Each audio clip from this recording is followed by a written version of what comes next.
Welcome back to Vinyl Decal School. Thanks for joining me. Any likes, follows and subscribes are always appreciated, so thank you in advance for those. Firstly, before I start this video, I just want to acknowledge that I realised that back in 2017 when I left my job to go freelance, it was obviously a very different economic climate and I don't have any dependents to worry about either. So I understand that making the leap from full-time to freelance isn't as straightforward for everyone, but I just thought I would do this video for anyone who is considering it and just wants to make sure they don't forget anything before they do so. So here are just a few things that I did and also that I wish I did before I went self-employed.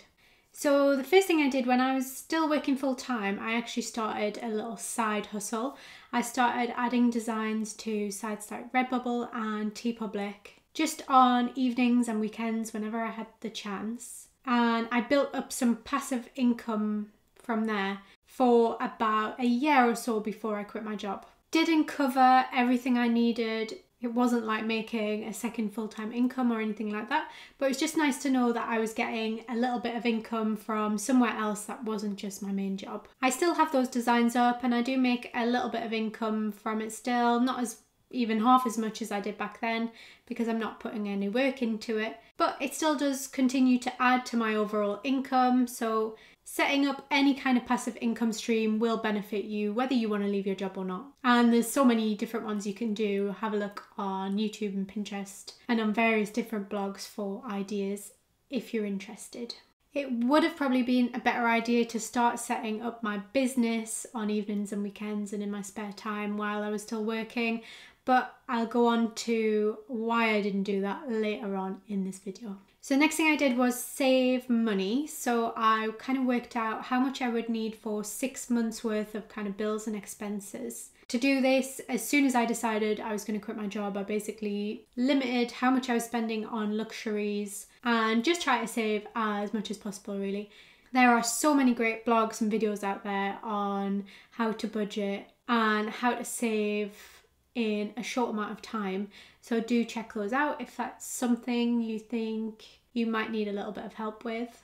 And you don't necessarily need to do 6 months of bills and stuff either. You could do a little bit longer if you think it might take a bit longer to kind of make a full-time income, or you could do a little bit less, especially if you've got a side hustle already and if you already know what you're going to go straight into once you're freelance. 6 months is just what I did because that's what I thought I could manage basically. And because I had saved 6 months worth of money, that in my head gave me like this 6-month deadline to get something sorted and up and running by. And I think that deadline really helped me to stay focused and kind of keep on track. I did, however, stay on good terms with my ex-employer just on the off chance that I wanted to go back to my old job. I really didn't want to do that though. That was the last thing I wanted to do. So I think that also gave me quite a bit of motivation to keep going with my freelance stuff. But I think it is good to have that as some insurance as well, just in case.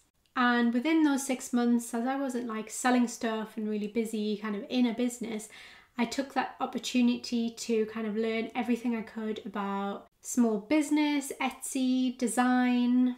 And then when I got my Cricut, I tried to learn everything I could about Cricut and vinyl decals as well. I basically read books, listened to podcasts all day, watched YouTube videos, did short courses, and just practiced and put stuff out in the world to see what people liked. And that is basically how I eventually ended up with my vinyl decal business. If you want a bit more backstory on how I ended up there, I do tell that story in a bit more detail in the Can You Make Money Selling Vinyl Decals video, which you can find here. And then the last thing, and I think this is the most important one personally, I just really believed that I could do it. I obviously had some doubts and worries, that's completely normal. But for the most part, I was just so positive and so excited about learning new things and kind of designing this life for myself. And I just knew I would figure something out and make it a success.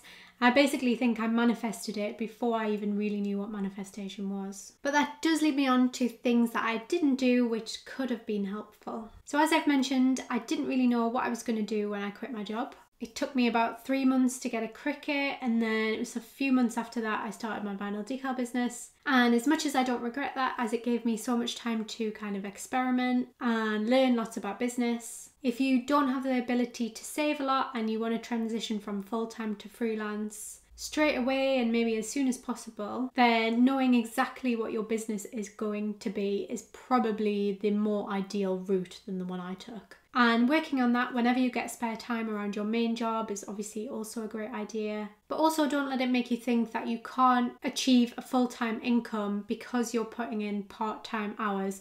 Remember, there will be a difference once you start doing it all of the time. The next thing is, because I didn't really know what I was going to be doing next, I didn't really know what to tell people when they asked me why I was quitting my job. And it's a bit exhausting trying to explain yourself if you don't have a solid answer. So even though it is none of anyone's business, people love to ask.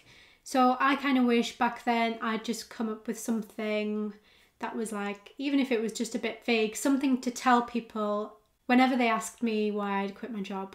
It is worth speaking to people about it though, because you never know when people might have a random connection that could help you out or have some kind of tip that is helpful as well. But just have that line ready to go for all those nosy people who are asking you. And my last one is do your research. So I did do some research back in the day, obviously, but there were some things I didn't look into enough. Like, for example, I went to an accountant who was like a really condescending woman. Somehow I ended up with her doing my accounts because I didn't shop around enough, and ended up with a massive bill at the end of it, paying way more than I was expecting to, really. When really I should have shopped around and asked for quotes from different accountants. But you live and learn.